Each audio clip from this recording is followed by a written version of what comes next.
It's important for people to understand the history of the chronic fatigue syndrome term. When people started running into the problem of post-exertional malaise, we needed some way to describe it. And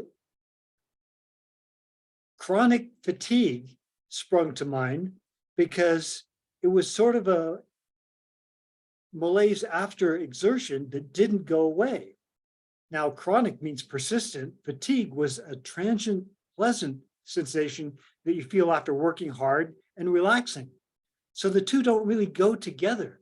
It was the discordancy of chronic fatigue that brought this to people's attention as a way to describe this strange thing of not recovering after exertion.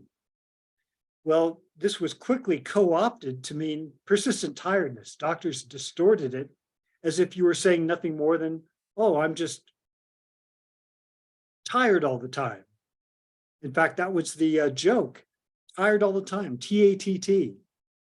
So the meaning of chronic fatigue became lost, distorted. And when the Lake Tahoe outbreak happened, nobody used the chronic fatigue syndrome term because we had a really good word for it already. It was adult mononucleosis or chronic Epstein-Barr virus syndrome. Why on earth would you use a trivializing term when you've got a medically impressive way of describing it that made an impact on doctors? So that's what we used. Well, when the test results, the EBV serology test, indicated fluctuating levels of Epstein-Barr virus, but not everybody had it. And yet people had viral elevations of cytomegalovirus, human herpes virus 6, parvovirus, all kinds of other viruses. It became clear that this was a problem of immune dysfunction that didn't just apply to EBV. And the doctor who was mainly promoting the Epstein-Barr virus causality hypothesis, Stephen Strauss of the NIH, he was upset that his EBV syndrome was being discredited. In the Holmes Committee, Stephen Strauss went in with a name for his new EBV-driven syndrome. He was going to call it sporadic neuroasthenia, which who knows what that means, but it's medically impressive, right? The other names being considered were post-viral syndrome, post-viral infectious fatigue syndrome, chronic mononucleosis-like syndrome, meaning it's like mononucleosis, but it's not exactly. And of course, myalgic encephalomyelitis, the British and Canadian term. Well, if you know that the Holmes Committee was looking at all these words and chose the dumbest one of all, this should be a signal that something weird happened. And what it was is Strauss's desire to have an EBV-driven syndrome under his control was destroyed by the Cheney-Peterson Epstein-Barr virus serology test.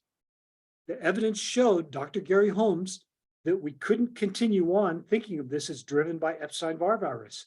Strauss became so ballistically upset that then and there, on that spot, he abandoned the name he was going to use.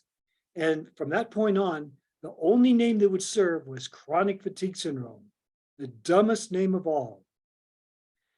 This had been thought of as a provisional term only until a more serious name would be contrived. Nobody at the time, not Dr. Komarov, Dr. Jones, even Dr. Strauss didn't know how long the chronic fatigue syndrome name would last. He thought the syndrome would be discredited and abandoned quickly, whereas the other doctors involved felt that when people find out the real evidence this syndrome was coined for, then they'll come up with a better name, probably myalgic encephalomyelitis. So everything about the chronic fatigue syndrome name is based on a fraud that was committed by Stephen Strauss in 1987 and has never been corrected. And whenever modern advocates, modern researchers hear this story, they go, well, it's too late now. We can't change it. It's already become well known. So you're telling me that there's no self-correction in medical science, and a fraud that was perpetrated 36 years ago can never be made right, and all we can do is compound on that confusion. That's what they're saying. So the only way to understand what happened with chronic fatigue syndrome is not to believe that it was coined for chronic fatigue, but to know and accept that this was done to trivialize a very serious outbreak illness.